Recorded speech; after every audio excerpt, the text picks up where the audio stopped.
welcome to my journey and to Frugal Friday, where we like to talk about the things I did the previous week that I think were frugal. Well, let me just tell you, this is not being the most frugalest weeks that I can recall, even when we weren't being frugal, because we were at the garden all week. We went down there Thursday when David got home from work, then he was on vacation, and we went every day until, this is Friday, every day until Thursday. We went Wednesday. So we went Thursday to Wednesday, and then Thursday, yesterday, I told him, I said, you're not working. You're having one day off, because he had to go back to work last night, and he's exhausted. I tell you what, you better thank these people that work out in the heat so we don't have to. Oh my gosh. If somebody was dependent, which, I mean, you do what you have to do, but if somebody was dependent on me to work out in the sun every single day like that, I'd never make it. It was miserable. But we got it done. We still got more to do. We'll go back in the morning when he gets home, because we didn't finish up. That last day, he said he'd done about all he could do. I said, well, let's go. So off we went. Well, here's the part that wasn't frugal. We ate out a lot. It was sort of like when we were working on the house and we didn't have a kitchen. It was almost like we didn't have a kitchen, which we ate all but I think one of our breakfasts at home. So we did do that. We ate most of our lunches at the garden. I think there was a couple of days we got sick of peanut butter sandwiches. So I know there was one day we just ate snacks, and then one day, which was my anniversary, we got Taco Bell. So I think we got Taco Bell one day, and I think that might have been the only day we ate out for lunch. Honestly, I think it was. But supper, there my light went off. Supper's where I didn't do so good. I did good one day. Well, I should have put that on my list, but wait till you see this list. It's pitiful.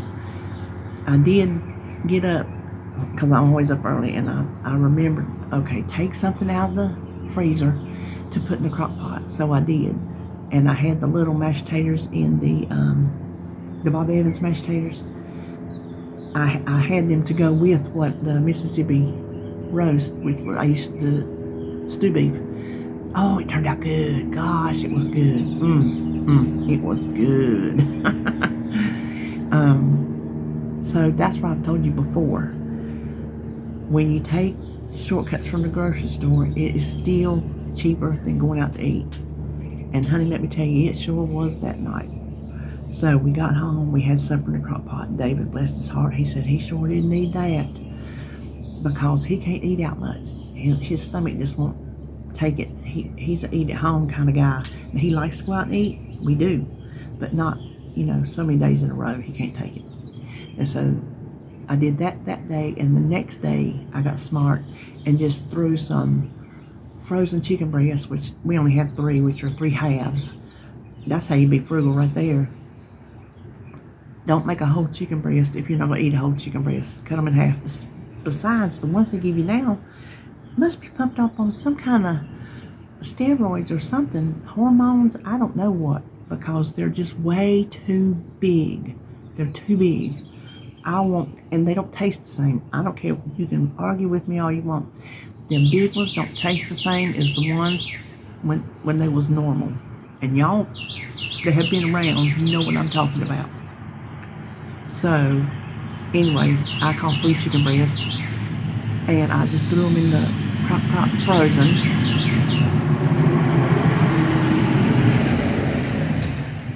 Threw a can of creamy chicken soup, this is where it's handy to have it on hand.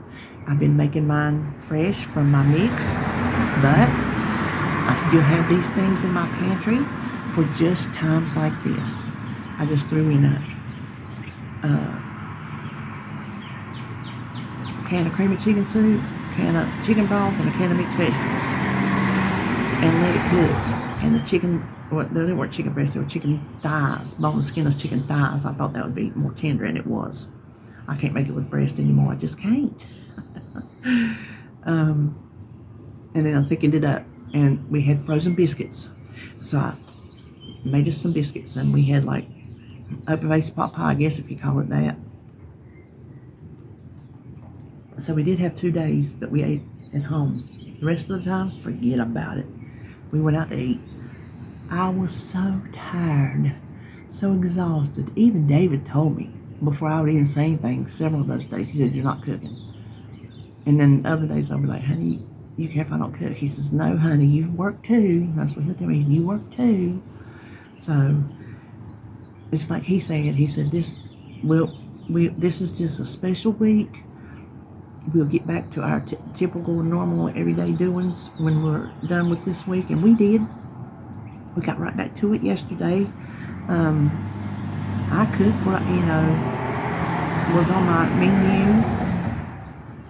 And knock on wood, we're back to normal. So it was a special week. And so it was not frugal because we ate out a lot. So we spent a lot of money eating out. Oh my gosh.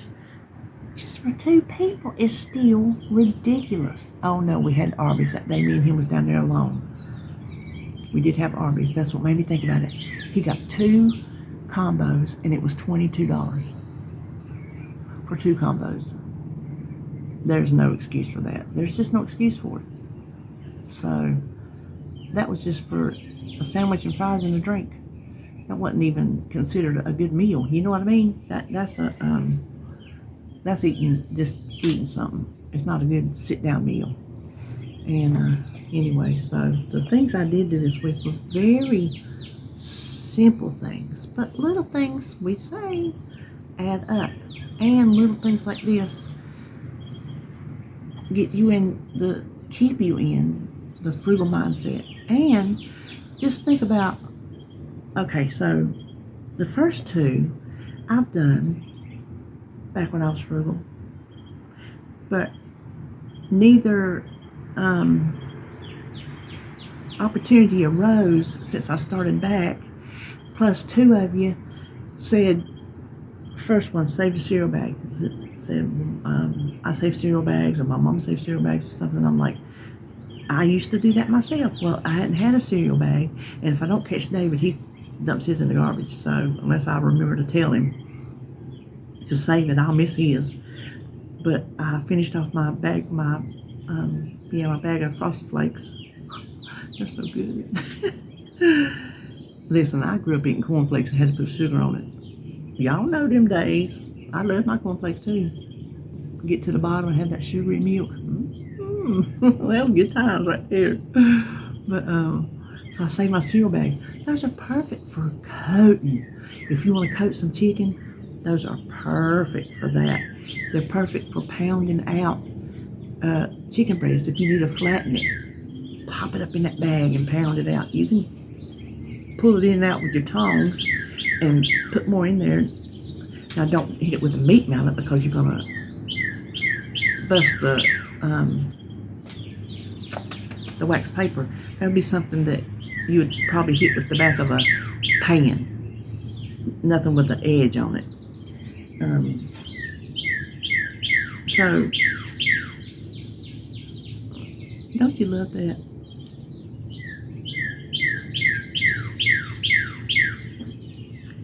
So I saved the cereal bag. And then the second one, I saved some tinfoil. I used to do that all the time. Well, I don't use a lot of tinfoil unless I'm covering something that I'm baking in the oven. And then you know how it splatters, so of course you don't save that. This, we had to run off down yonder, and I just needed to cover up my muffins that I made that morning. The sausage and cheese muffins, I just need to cover them up. They were too hot to bag up, and I didn't have time to wait for them to cool. So I just covered them in a couple pieces of foil in the muffin pan until I could get home and do something with them. And so there was nothing wrong with that foil. So I just wiped it down and folded it up, put it up there with my flour bags and my sugar bags, you know. Well,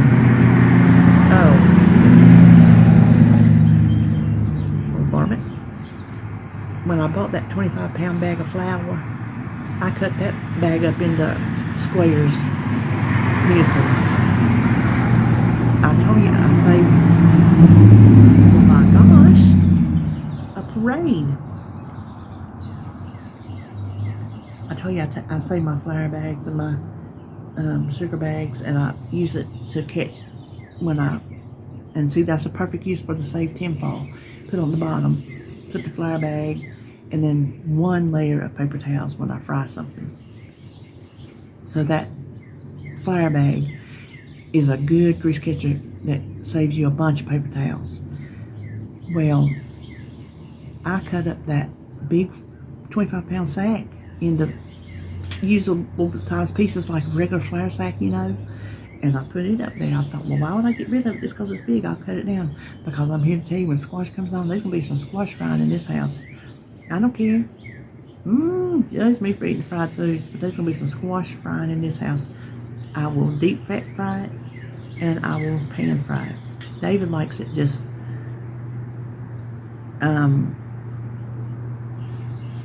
coated in a little bit of just the least little touch of flour, and stirred around in a big pan of butter. Not a lot of butter. I'm saying the big pan, not a big pan full of butter.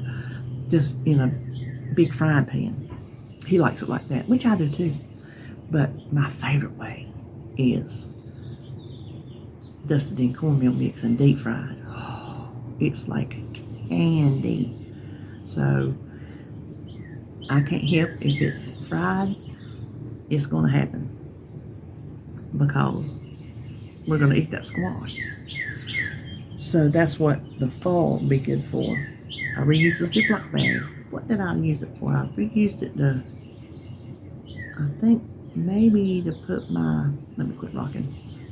I wrapped up my muffins individually, and I think I might have put them in a reused Ziploc bag to put in the freezer. I think that's what I used it for. Okay, here's the big one. Is it going to save me any money? Probably not, because eventually it would. I use little post-it notes, post-it flags, little things, sticky things to mark pages in cookbooks. And what I'll do, which may not be the most frugal thing, but I don't always, sometimes if it's just like one or two that I find, I'll just write them down straight from the book into my book. But when I have a number of them, like when I sat there and went through a stack of those old cookbooks,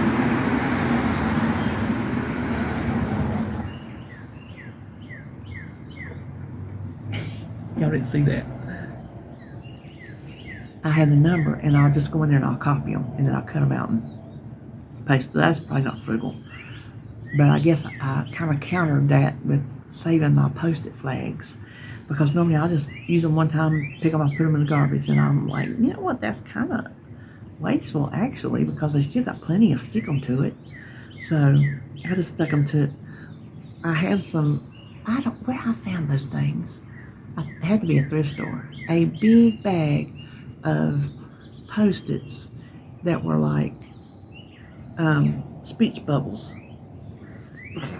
It was hot pink and hot yellow, and I've worked my way through them. But see, I would still have them had I reused them, but I didn't. I'm like, oh, well, I'm through with that, I'll throw it away. I'm through with that. See, there's a mindset we got to get out of. I'm through with that, I'll throw it away. Everything don't need to be thrown away just because you're through with it. It can be used again for the same purpose or for a different purpose. So I stuck those little note flags, and they're the actual Post-it brand, on another little sticky, and I reused them in another book that I've been looking at the past couple of days. Now here's a big one that we actually did do something that saved a lot of money. I'm not sure how much, but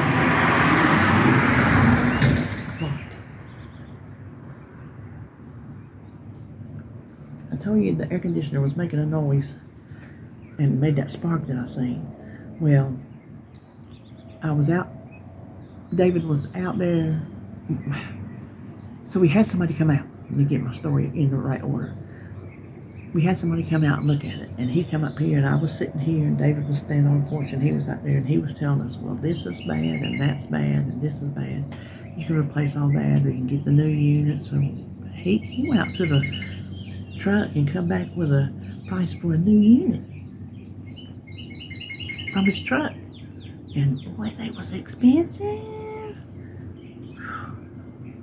I told him, I spoke up before David had a chance to. I said, well, we're going to talk about it. We really want to talk about it. If we want to fix the one we have, or if we want to put a new one, we need to talk about it. So we're like,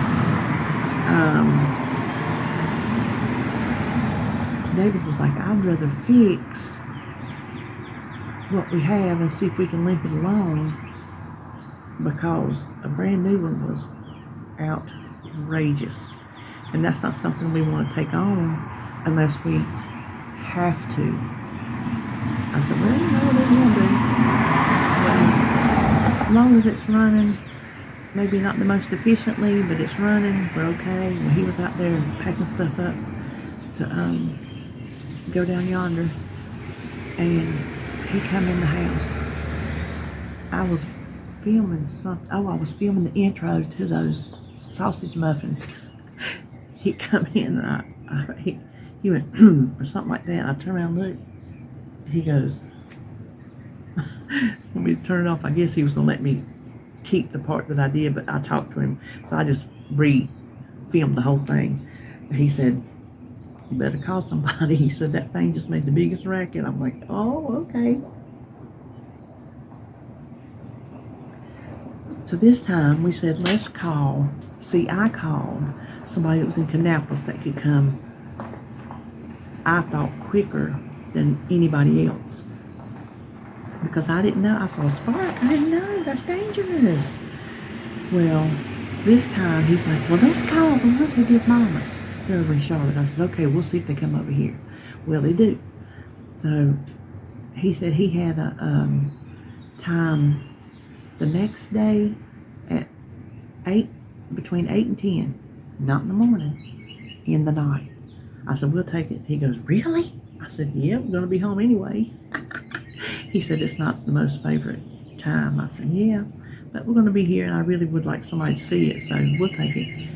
Well, the boy came, a little young boy, and it tells all about him on the website. You can tell all the schooling he's had and everything. A little young boy. And he went out there, and he come back in. He said, of course, it's not making any noise. You know, it's not going to make anything. He said, it's hard to pinpoint what it could be without actually hearing it. He said, you'd be surprised what you can learn by hearing the type of noise it is. He said it could be the compressors fixing to go, which is expensive, but way less expensive than a new unit. And it could either last or not last, but he couldn't definitively say, yes, it's your compressor. That's just from what it sounded like, the sound. It could be that it is fixing to go. Well,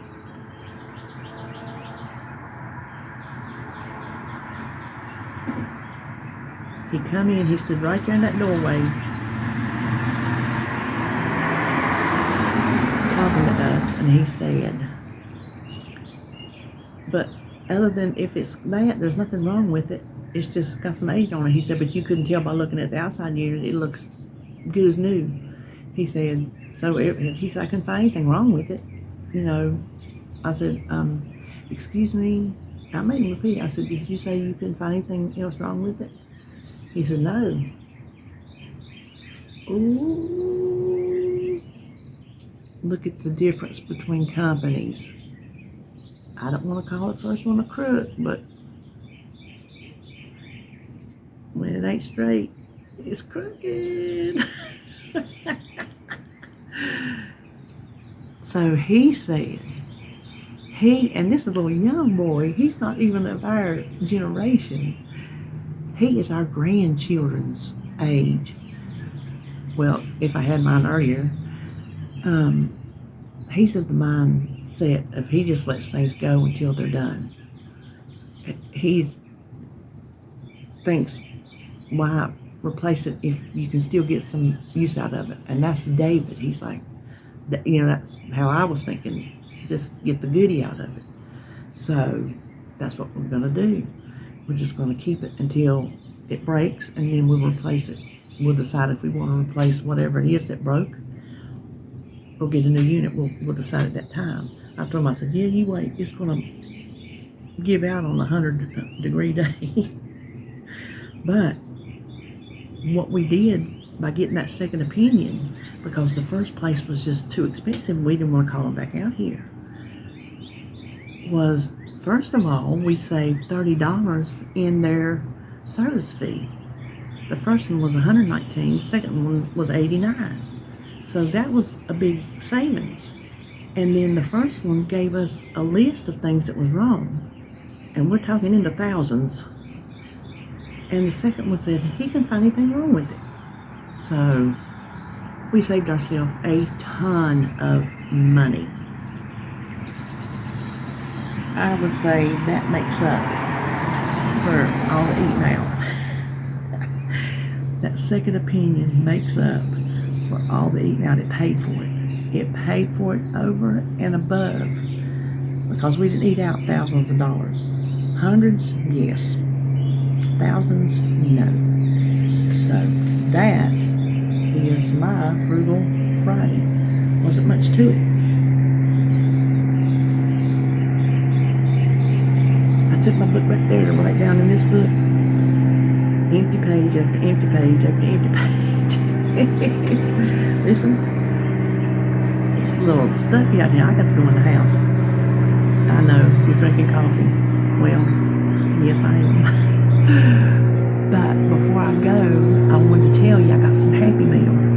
I come out here on the porch, and he said I was having something delivered, and I thought it was something I had ordered. Yeah, I ordered something. I'm like not putting the kibosh on shopping altogether. I ordered something I need. I thought it was that. Well, it was a box. And when I got to it, it said Brandy Marks. I said, well, she sent me another one. Bless her heart. She keeps me in magazines. I don't even know where she gets them, but she sends me a box full of magazines every few months. And I got me another one. And she don't never tell me she's sending them. They just show up. She sneaks them in on me. So I'm going to go in there and show you my magazines. And then that will be all for this video. And this is Friday. We'll probably have we'll probably have a live. And then I'll see you,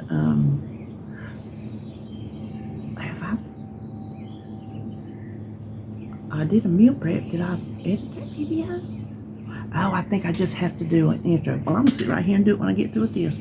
So if you see me looking the same tomorrow as you did today, you'll know why. All right, well, that is it for me. Stay tuned for the Happy Meal. After that, I will see you Saturday. Please ignore the TV. There is one of every magazine you can imagine in here. Brandy hooks me up. She always hooks me up. So thank you, Brandy. I do appreciate my little surprise boxes. I really do. So thank you.